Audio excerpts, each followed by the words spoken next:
Graça e paz da parte de Cristo Jesus, tudo bom? Voltamos aqui para o nosso encontro, para mais uma meditação da Palavra do Senhor durante a semana. Quero compartilhar com você hoje o texto que se encontra registrado pelo evangelista Lucas, no capítulo 7. Faremos a leitura do versículo 11 até o 17, que diz assim: Em dia subsequente, dirigia-se Jesus a uma cidade chamada Naim, e ia com ele os seus discípulos e numerosa multidão. Como se aproximando-se da porta da cidade, eis que saía o enterro do filho único de uma viúva, e grande multidão da cidade ia com ela. Vendo-a, o Senhor se compadeceu dela e lhe disse: Não chores. Chegando-se, tocou o esquife e, parando os que conduziam, disse: Jovem, eu te mando, levanta-te. Sentou-se o que estivera morto e passou a falar, e Jesus o restituiu à sua mãe. Todos ficaram possuídos de temor e glorificavam a Deus, dizendo: Grande profeta se levantou entre nós, e Deus visitou o seu povo. Esta notícia a respeito dele divulgou-se por toda a Judéia e por toda a circunvizinhança. Vamos orar? Deus eterno, Pai querido e amado, estamos diante da Tua palavra essa, Senhor Deus, escrita muitos e muitos anos antes, ó Pai, sequer que viéssemos a estar aqui, ó Pai. Mas o Senhor é Deus de eternidade a eternidade e registrasse a Tua palavra, ó Pai. Registraste para que nós pudéssemos ser alimentados por ela, pudéssemos conhecer a Teu respeito e pudéssemos conhecer a respeito do Teu Filho e do plano da salvação. Aplica nos nossos corações a mensagem que o Senhor tem, abençoa o Teu povo, obrigado pelo reencontro, obrigado por essa possibilidade. Nós oramos no nome de Jesus. Amém e amém. Queridos irmãos, muito bom voltar a estarmos juntos nesse momento de meditação da palavra, pensando um pouco a respeito daquilo que Deus tem para o meu coração e para o seu coração. É inevitável ainda pensarmos, embora haja notícias de vacina, haja notícias que trazem uma certa esperança para o nosso coração em relação à pandemia, em relação a tudo que vivemos, o cenário ao nosso redor ainda é um cenário de dor. Ele ainda é um cenário de lutas e um cenário de morte. A cada dia ainda milhares de pessoas morrem por conta da pandemia. Nós estamos dentro desse cenário onde já há praticamente 5 meses o tema morte se tornou um tema cotidiano. E eu quero nessa noite trazer essa palavra para o meu coração, para o seu coração, registrada aqui por Lucas. Também uma história que nos fala de sepultamento, de morte. Essa história, registrada apenas no Evangelho de Lucas, nos conta que Jesus deixou Cafarnaum. O Senhor fez uma longa caminhada, cerca de 45 quilômetros, até chegar a Naim. Chegou naquela cidade provavelmente no final do dia. E o texto nos traz aqui uma cena desoladora. Uma viúva, uma mãe, está saindo da cidade num cortejo fúnebre com o seu filho sendo levado para ser sepultado.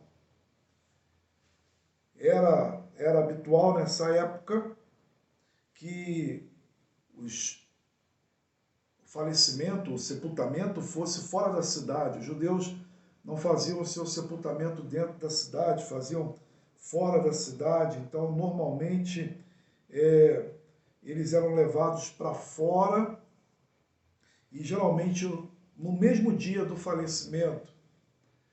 Não era um caixão como nos dias de hoje, mas muito mais como uma maca, e ali era colocado o corpo e coberto com linho, e levava-se então aquele ente querido que havia falecido.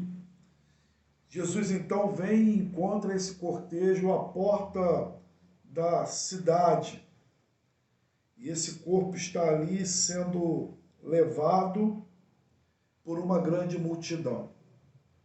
E Jesus também chega com os seus apóstolos, com os seus discípulos, e há então à porta da cidade o encontro de duas multidões.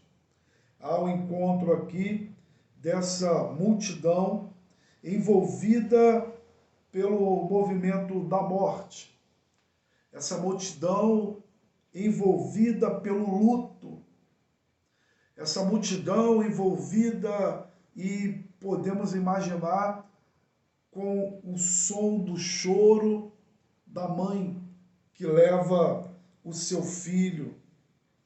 E essa multidão se encontra então com uma outra multidão. Uma multidão que está junto com o príncipe da paz, com o príncipe da vida, com aquele que é a ressurreição e a vida.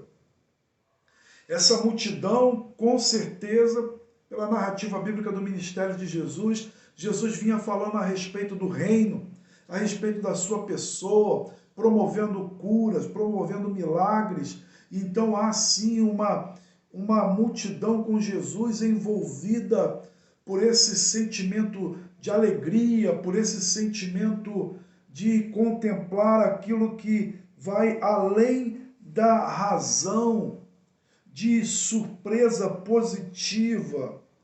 Então, essa história tem uma reviravolta maravilhosa quando a multidão que caminha em luto se encontra com a multidão que caminha com a vida, que é dirigida por aquele que é o caminho, a verdade e a vida, Jesus Cristo. Então, nesse dia de meditação da palavra de Deus para o meu coração e para o seu coração, eu quero pensar sobre esse tema, Jesus e o maravilhoso poder da vida sobre a morte. Jesus e o maravilhoso poder da vida sobre a morte. Versículo 11, 12 nos diz: em dia subsequente, dirigia-se Jesus de uma cidade chamada Naim, e ia com ele seus discípulos e numerosa multidão. Dirigia-se Jesus a uma cidade chamada Naim. E versículo 12, como se aproximando da porta da cidade, eis que saiu o enterro do filho único de uma viúva, e grande multidão da cidade ia com ela. Meu irmão, para que possamos entender a majestade e a maravilha do poder da vida, precisamos entender a profundeza, ou melhor, a profundidade da tristeza e da situação de morte que envolvia aquela mulher e envolvia aqueles que estavam caminhando com ela. A cena é profundamente comovente, é o enterro de um filho. O enterro não apenas de um filho, mas além de ser de um filho único, filho de uma viúva. Essa expressão traz o tamanho do problema, da dificuldade, da adversidade. A morte por si só já é algo difícil para nós seres humanos. A morte, ela é consequência do pecado. A morte nos fala de separação, de distanciamento, de ausência. Então a morte por si só, ela já é algo complicado, tem uma conotação de tristeza, de perda, de separação. Mas o texto traz para nós uma cena mais complicada ainda, porque é a morte de um filho. E alguém já disse que os filhos jamais poderiam ou deveriam morrer antes dos pais. E quem é pai, logicamente entende muito bem o sentimento por trás dessa expressão. Então, nós temos uma mãe observando ali o sepultamento do seu filho. E a situação se agrava ainda mais, porque ele é o filho único. Não há mais ninguém que ela possa voltar para casa e chamar de filho. Ao voltar para casa, não há ninguém que a chamará de mãe. Então há aqui uma cena pesada, triste, difícil, e para aqueles que já passaram por isso, esse tema é um tema até muito pesado, mas fique aí, acompanhe, pense comigo, porque isso aqui é palavra bíblica, é palavra de Deus, e aqui está a narrativa do que Deus também quer falar para o meu coração e para o seu coração. Não há, então, não há mais essa relação. Não há quem ela possa tomar nos braços, a quem ela possa beijar, a quem ela possa chamar de filho. Com certeza essa criança era, esse jovem era a alegria e o orgulho dessa mãe. E quem é mãe sabe disso. Os nossos filhos são os mais bonitos, né? Assim em todo lugar. Nossos netos são os mais bonitos, em toda casa é assim. Não queremos, logicamente, desprezá-lo de ninguém, mas há o afeto, o vínculo familiar, afetivo. Então esse era um momento muito difícil. E a cena se torna mais agravante ainda, porque ela é uma viúva. Ela já havia passado pelo luto da perda do seu esposo. Seu esposo era falecido. E dentro da cultura, o esposo é quem a sustentava. E na perda do esposo, quem a sustentaria seria o filho. Então ela é uma viúva, ela não tem também o marido com quem possa compartilhar a dor da perda do filho. Ela era uma viúva. Ela não teria com quem deitar na cama e chorar nos seus braços e compartilhar a respeito da dor. Não tinha um companheiro que pudesse abraçá-la, que pudesse consolá-la, que pudesse lhe servir de protetor, de consolo, nem emocionalmente e nem no que diz respeito também ao sustento. Era uma situação difícil.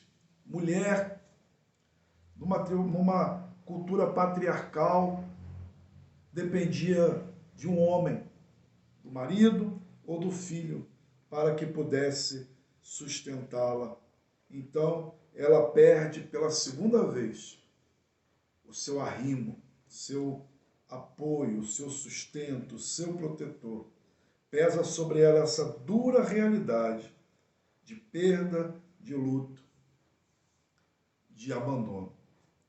Meu irmão, minha irmã, essa mulher é a mais dura ilustração da dor da humanidade, da dor do ser humano. Numa relação de morte, numa relação de desamparo, numa relação de ausência. Nessa mulher se encontra a dor, nessa mulher se encontra a solidão, nessa mulher se encontra abandono, nessa mulher se encontra desesperança, e com certeza essa mulher estava vivendo o pior de todos os dias da sua vida. Aquele momento onde a sabedoria se esvai porque não se sabe o que fazer, onde as forças são consumidas, onde não há habilidades, onde palavras não conseguem calar a dor humana e o espírito e a alma se abate. As circunstâncias, meus irmãos, são como se ela tivesse sido da noite para o dia, ou do dia para a noite, transportada de um ambiente de amor, de comunhão, de relacionamento, diretamente para o vale da sombra da morte, como nos fala o salmista no Salmo 23. Lugar de desconhecimento, lugar onde nós nos sentimos perdidos, onde as forças se esvaem. É essa a ilustração da situação do ser humano. Mesmo acompanhada com uma multidão, aquela mulher com certeza se sentia sozinha. E muitos daquela multidão,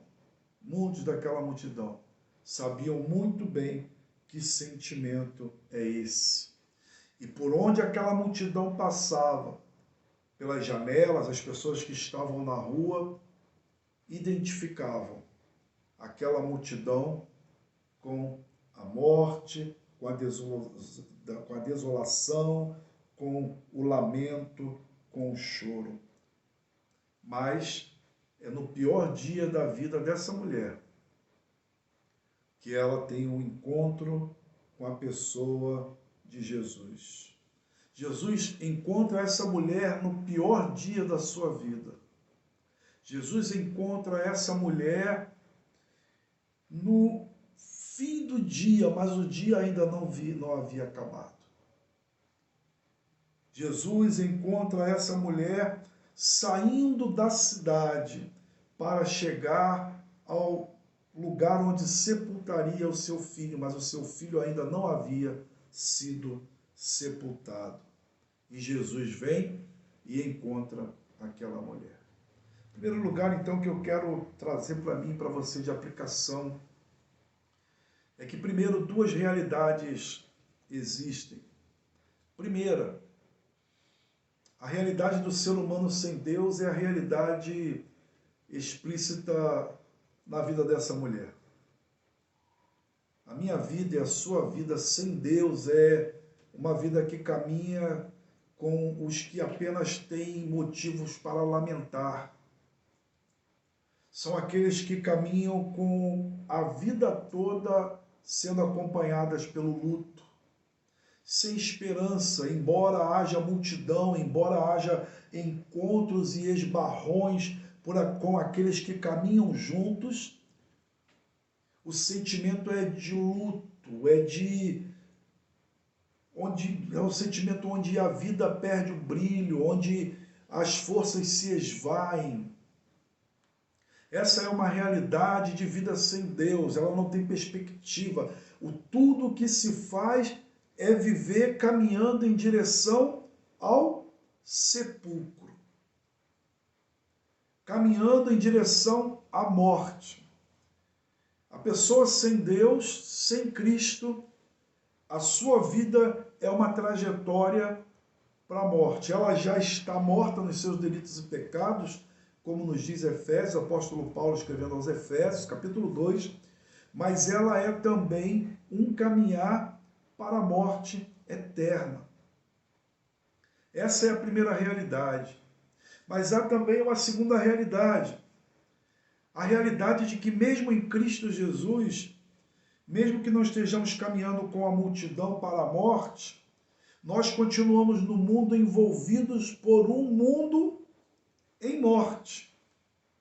Um mundo mergulhado na morte, um mundo mergulhado na realidade do pecado. Então, nos cercam esses sentimentos e nós passamos por eles, passamos por perdas, por enfermidades, por notícias que abalam o nosso ser, o nosso coração, que nos tiram e nos transportam do lugar seguro, do lugar de paz, do momento em que vivemos, como um momento agradável, como um lugar espaçoso, e somos colocados como que num lugar apertado, imprensado, num lugar de preocupações, de angústias, porque esse é o mundo em que vivemos.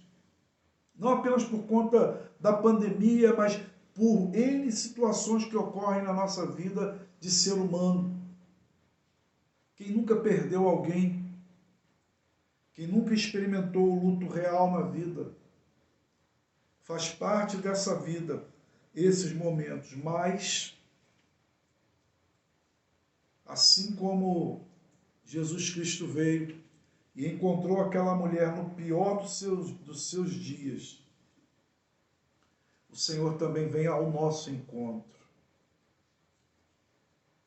E aí, ainda que continuemos vivendo nesse mundo, caminhamos com uma outra multidão para uma outra direção e envolvidos muito mais com as coisas do céu que transformam a nossa vida. Vejamos, versículo 12 vai nos dizer: como se aproximando da porta da cidade, eis que saía o enterro do filho único de uma viúva, e grande multidão ia com ela. 13, vendo-a o Senhor, se compadeceu dela e lhe disse: não chores. 14, chegando-se, tocou o esquife, e parando os que conduziam, disse: jovem, eu te mando, levanta-te, levanta-te. Meus irmãos, não nos resta outra coisa senão dizer glórias ao Senhor, louvado seja o Senhor, porque o Senhor nos encontra, a vida nos encontra. Havia duas multidões, a multidão envolvida pela morte, mas havia a multidão guiada pela vida. O encontro de dois filhos se fazem à porta da entrada.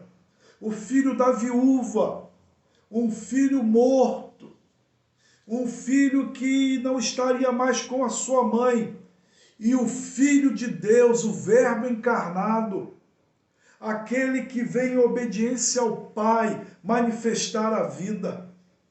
Um filho morto e um filho que é a própria vida se encontram à porta daquela cidade com as multidões. O encontro de dois filhos únicos, o único filho daquela viúva e o unigênito do Pai. O unigênito do Pai encontram-se aquela porta da cidade.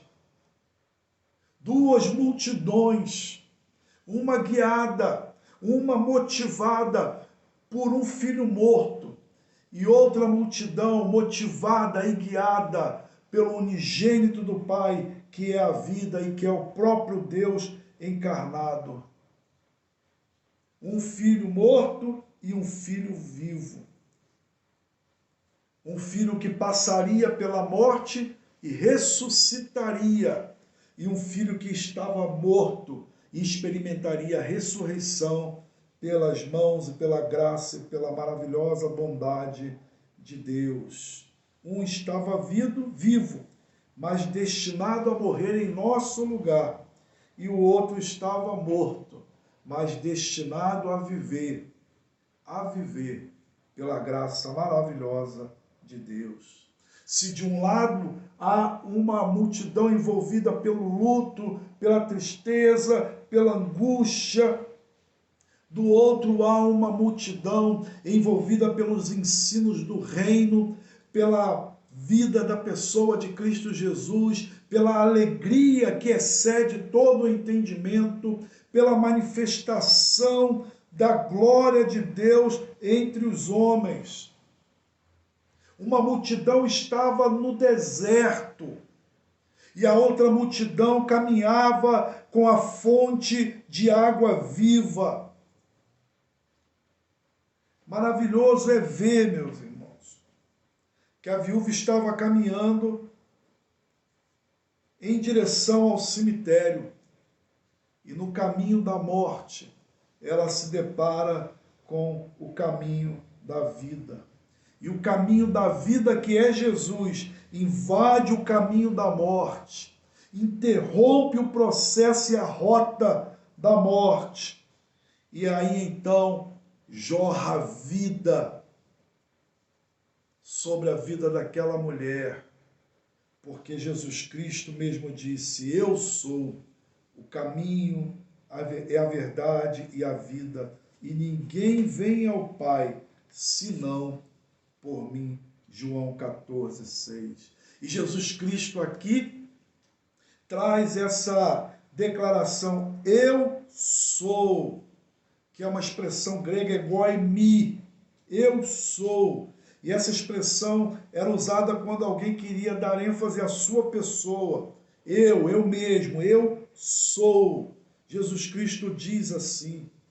E observamos Jesus falando outras vezes, Egoi-mi, eu sou Cristo, João 4:26. Egoi-mi, eu sou o pão da vida, João 6:48. Egoi-mi, a luz do mundo, eu sou a luz do mundo, João 8:12. Egoi-mi, eu sou a porta, João 10:9. Egoi-mi, eu sou o bom pastor, João 10:14. Egoi-mi, eu sou a ressurreição e a vida, João 11:25. Egoi-mi, eu sou o caminho, a verdade e a vida, João 14:6. E essa é a mesma expressão que Deus usou quando Moisés disse: quem diremos que tu és, que nos enviaste? O Senhor disse a Moisés: dirás ao povo que o eu sou te enviou. O eu sou te enviou. Meu irmão, não há outro caminho, não há outra porta, não há outro alimento, não há outro pastor, não há outra verdade que possa transformar a nossa vida, que possa gerar vida em meio à morte, senão Jesus Cristo. A função de salvar os perdidos, perdoar os pecadores e conceder vida eterna pertence somente a Ele. O Pai deu a Ele essa função, o Pai lhe deu esse mandato de ser Ele, o Salvador do mundo. Meu irmão e minha irmã, o luto nos alcança, mas nós precisamos lembrar quem é Jesus. Há momentos na nossa vida que a tristeza toma o nosso coração pelos mais variados motivos, mas precisamos lembrar quem é Jesus.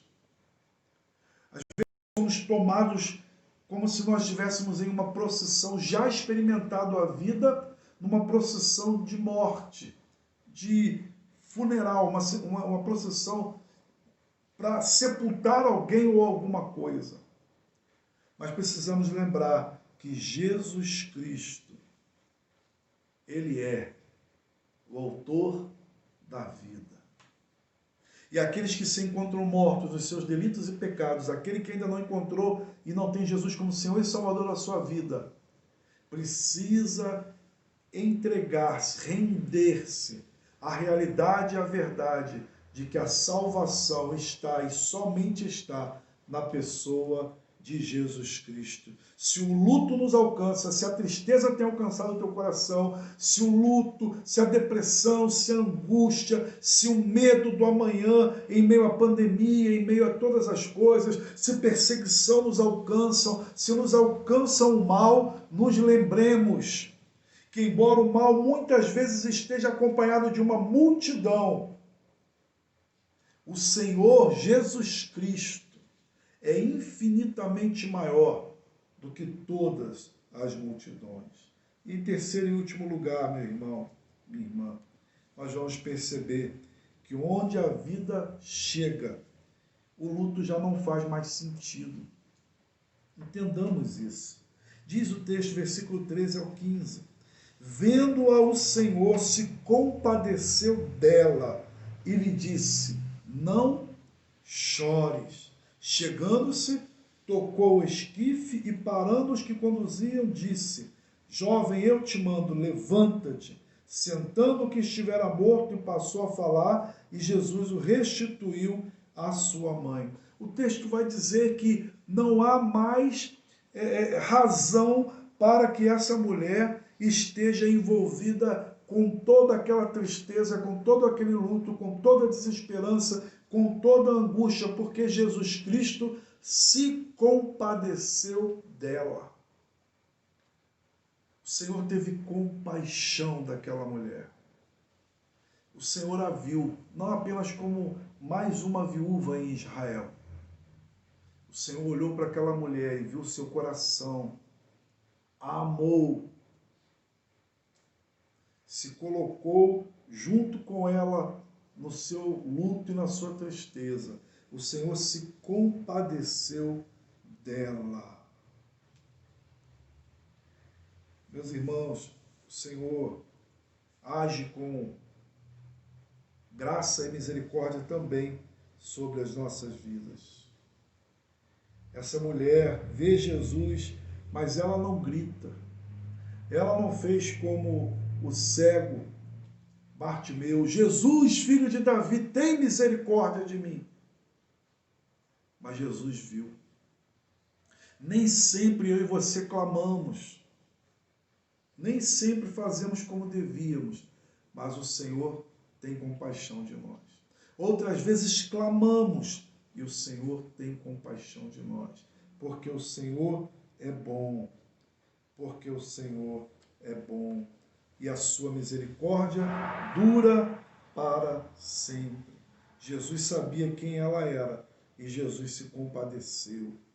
Jesus podia passar ao largo, podia ignorar, podia ir embora, mas Jesus alcançou aquela mulher quando ela estava a caminho do cemitério. E Jesus proferiu a palavra mais carinhosa que aquela mulher podia ouvir naquele dia, mas só de Jesus: mulher, não chores. Meu irmão, a Bíblia diz que nós devemos chorar com os que choram e nos alegrar com os que se alegram.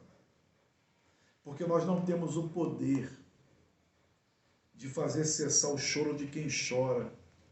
Eu não posso dizer para alguém que perdeu um filho, que passou por uma situação como essa mulher, e dizer: não chore. Não, é hora de chorar. É hora de você sentir o peso da tristeza, da separação, da perda. Isso é real, isso é justo, isso faz parte da compreensão do luto, porque nós somos seres humanos. Mas Jesus Cristo podia dizer àquela mulher: mulher, não chores, porque a vida chegou e a vida alcançará teu coração, tua vida, tua família, e a vida alcançará a vida do teu filho, porque Jesus tem poder divino para consolar através do milagre.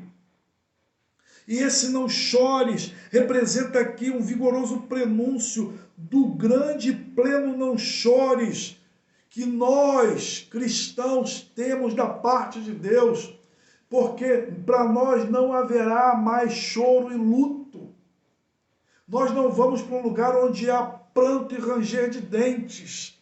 A nossa história se concretizará com alegria plena na presença do Pai, diante de Deus. Então esse não chores é um prenúncio do vigoroso não chores do leão da tribo de Judá, Apocalipse 5, versículo 5, Apocalipse 21, versículo 4.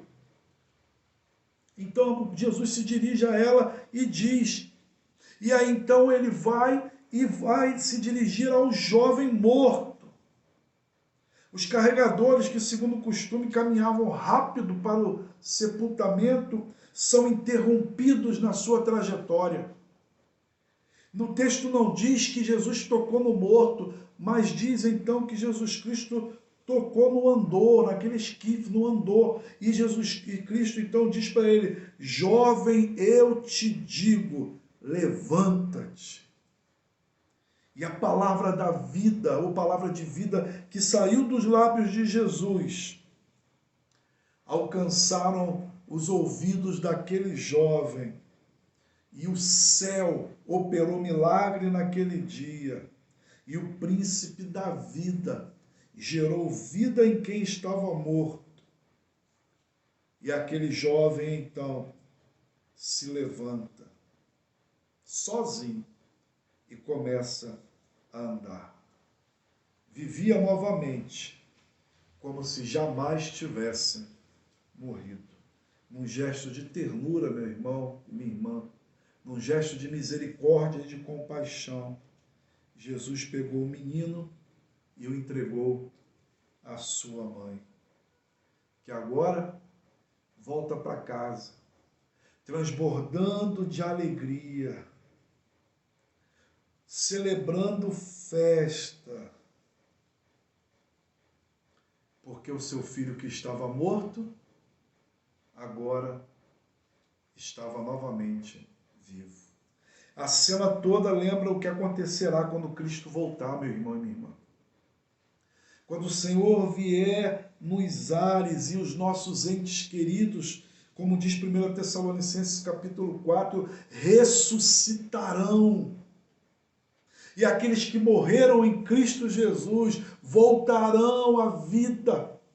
tomarão novamente seus corpos, serão transformados, e nós então também seremos transformados e nos encontraremos nos ares com o Senhor. O povo da época aqui, diz o texto, que reagiu glorificando ao Senhor e dizendo que Jesus era um profeta. E não demorou, logicamente, muito que aquela notícia se espalhasse e as pessoas se animassem ainda mais para ver Jesus, e grandes multidões, mais uma vez, o seguiriam. Meu irmão e minha irmã, nós estamos diante de uma pandemia, nós estamos diante de uma realidade de morte ao nosso redor, mas nós estamos diante de uma realidade também de morte espiritual. E precisamos trazer à nossa memória quem é Jesus e as multidões que caminham nessa vida. A multidão que caminha com Jesus Cristo e a multidão que caminha sem o Senhor. Nós somos a multidão que caminha com o Senhor.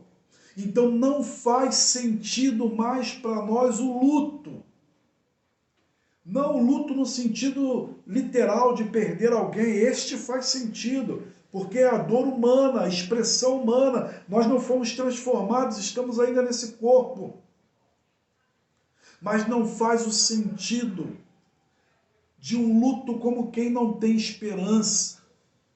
A entrega como se a vida se resumisse a um caminhar para a sepultura. A nossa vida está nas mãos do Senhor, e o Senhor nos alcançou pela graça maravilhosa do seu Filho. O Espírito Santo gerou vida no meu coração e no seu coração.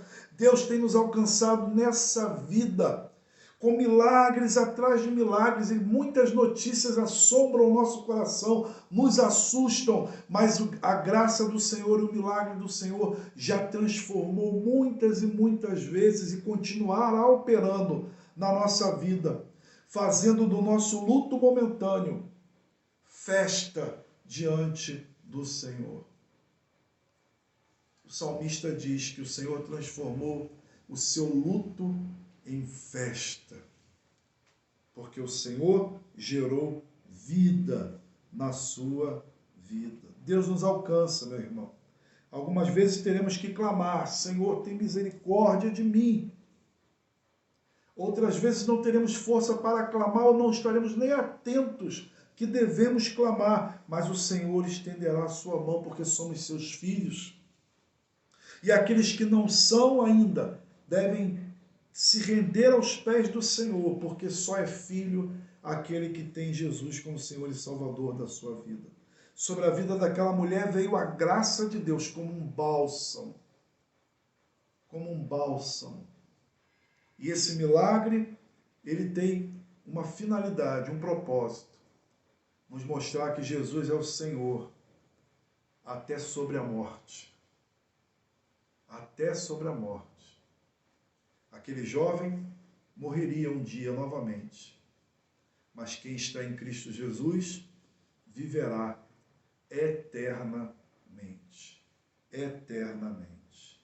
Meu irmão e minha irmã, o texto termina ainda com duas multidões, ainda que misturadas, quem sabe um pouco.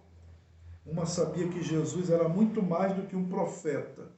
Outras acreditavam que Jesus era apenas mais um profeta. Hoje, nesse momento, é importante para mim e para você refletirmos a respeito de quem é Jesus na nossa vida e, diante de tudo o que vivemos, colocarmos a nossa esperança única e exclusivamente no Senhor.